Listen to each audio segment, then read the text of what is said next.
Gospod Han. To pa ni v redu, da so šli v stran, ne? Ja, dober dan. Torej, kako so se dovoljni za našim izpolnom? Moram reči, da je bilo strpno, strokovno. Strokovne skupine so sicer tudi prejšnje dni pa tedne usklajevale, tako da sedaj bomo mi dva z šefom poslanske skupine dogovor, ki bo tukaj danes dosežen, predstavila poslanski skupini, seveda za predlogom pa poslanska skupina to podpre, tako da kar se nas tiče, lahko gre postopek po normalni poti, brez nekaj časovnega pritiska naprej. Moramo pa se seveda tudi predstaviti kot prvo poslanske skupine.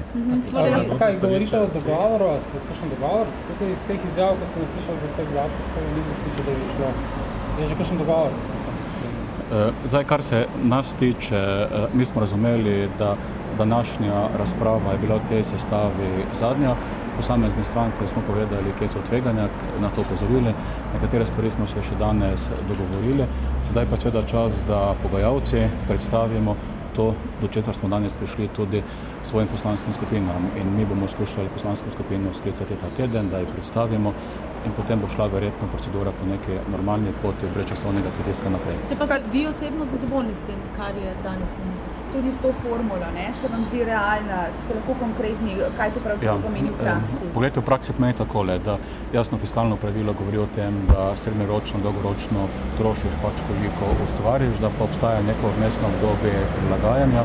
Tisto, kar je pomembno, je tole, da če pride do nekih izjemnih okoliščin, kar se včasih zgodi, potem obstaja tudi možnost, da to država preko parlamenta tudi prizna in da potem ne ukrepa tako, da od tega imajo neko težje življenje ljudje, torej kar se tiče socialnih transferov, pokojnin in podobno. In to možnost fiskalni zakon te obliki dopušča.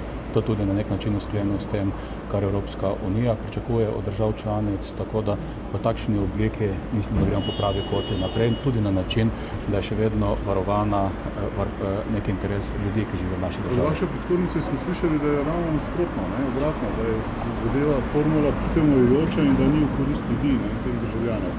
Kje je tukaj? Zdaj, odvisno, kako strokovnjaki razumejo.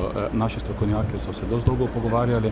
Nam je bilo pomembno, da obstaja možnost, da kolikor v državi pride ponovno do negativnih gospodarskih gibanj, oziroma če se zgodi kakšen enkratni dogodek, kar se tudi lahko zgodi, da je potem možno, da država odreagira na takšen način, da niso ogrožene ne pokojnine, ne socialni transferi, ne delovanje javnih ustanov. In tako je sedaj v tem današnjem osnutku tudi napisano. Moramo pa mi to seveda predstaviti v svoji poslanski skupini. Pa menite, da bo mogoče doseči dvotretjinsko večino, potrebno večino v parlamentu glede na današnji sestanek? Je to možno pričakovati? Moram reči, da tako vlada, kakor predsednik vlade, kakor tudi finančni minister so izjemno dosti truda vložili v pogajanja in to moramo priznati. Zdaj ne verjamem, da je od tega možno šiti kakšen korak naprej. Torej, spogajali smo to, kar smo spogajali. Da pa jaz upam, da smo se vsi spogajali tako, da nismo držali fig v žepu, ampak da smo to, kar smo govorili ob zavedanju, kaj govorimo. Kaj pa vaše morebitne pripombe na te zadnje predloge? Ja, moram reči, da tudi danes sta bili dve naši pripombe naših strokovnjakov, ki so usklajevali, upoštevani. Ne bi želel, da operativno o tem govorim, ker tudi ostali verjetno niso operativno govorili, vendar sta bili dve pripombe, kjer smo videli tveganje upoštevane.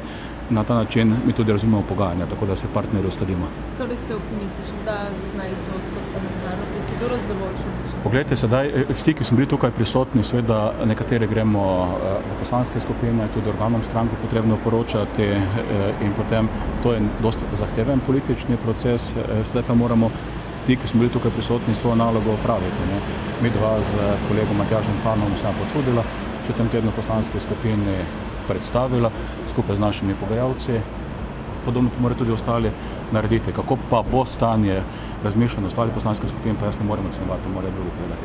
Hvala. Lepo se imejte. Nasvidenje. Hvala.